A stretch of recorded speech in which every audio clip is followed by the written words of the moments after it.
সবাইকে নমস্কার। আমি যে পুকুরটি আপনাদের দেখাচ্ছি এই পুকুরটিতে আমার এখন বর্তমানে 10,000 মাগুর আছে। আর আমি এই মাগুরটি খুব আশা করে ছেড়েছি যে কিছু টাকা এই মাগুর থেকে পাবো।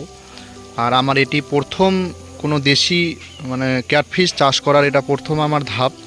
তো আমি এখনও অনেকটাই কিছু জানি না, যেরকম আমার অনেক মাছ মারা গেছে আমার দোষেই। আমি অনেক ভুলভাল মেডিসিন বা ভুলভাল কিছু পদ্ধতি প্রয়োগ করেছিলাম।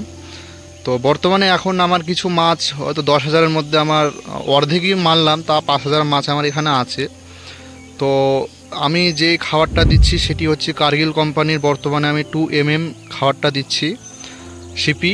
আর দ্বিতীয়ত হচ্ছে মেডিসিন আমি এখানে মাঝে মধ্যে জিওলাইট আমাকে করতে হয়। কেন, আপনারা যদি পুকুরটার কন্ডিশন দেখেন তবে দেখতে পাবেন এখানে বাঁশঝাড় আর বিভিন্ন জঙ্গল জাতীয় গাছ আছে, চারিদিকটা আমার পাতা পড়ে, প্রচুর এখানে গ্যাস হয়। তো আমি এখানে জিওলাইটটা দেই, আর তার সঙ্গে সঙ্গে পটাশিয়াম, লবণ, আরও বিভিন্ন কিছু মেডিসিন দিতে হয়। কেন, আপনারা ভালোভাবেই জানেন যে ক্যাটফিশের কী রোগ হয়, যেরকম বিভিন্ন রোগ, ফাঙ্গাল, ব্যাকটেরিয়া খুব দ্রুত এই মাছগুলো তো ধরে।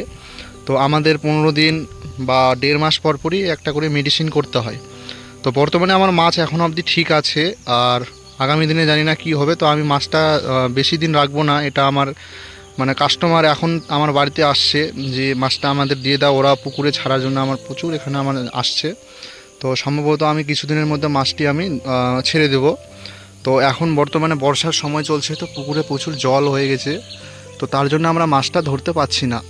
তো যাই হোক, দেশি মাগুর চাষ করার একটি উপকারী জিনিস আমি বুঝতে পারলাম। কেন, আমি এখন যদি আনুমানিক একটা হিসাব করি তো আমার যত টাকা খরচা হয়েছে তার থেকে আমি কিছু প্রফিট তাও দেখতে পাচ্ছি। যেহেতু আমি নতুন এবার আমি চাষ করছি, তা বাদেও আমার পুকুরে অনেক মাছ মারা যাওয়ার পরে আমি কিছু প্রফিট এখানে দেখতে পাবো, আমার একটা অনুমান। তো বিক্রি করার পরে কি হয় না হয়, যদি আপনারা এই চ্যানেলে থাকেন আমি আরও আগামী দিনে বলতে পারবো যে আমি কিভাবে মাছটা বিক্রি করলাম বা কী রকম আমার প্রফিট হলো, সেই বিষয়গুলো আমি বৃত্তান্ত আরও অন্যান্য ভিডিও আপনাদের জানাবো।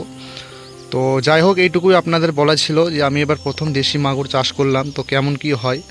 হ্যাঁ, তো ধীরে ধীরে যদি এই চ্যানেলটাই থাকেন আপনারা, আমার আরও বিভিন্ন ধরনের ভিডিও আসতে থাকবে, আপনারা দেখতে পারবেন। নমস্কার, জয় হিন্দ।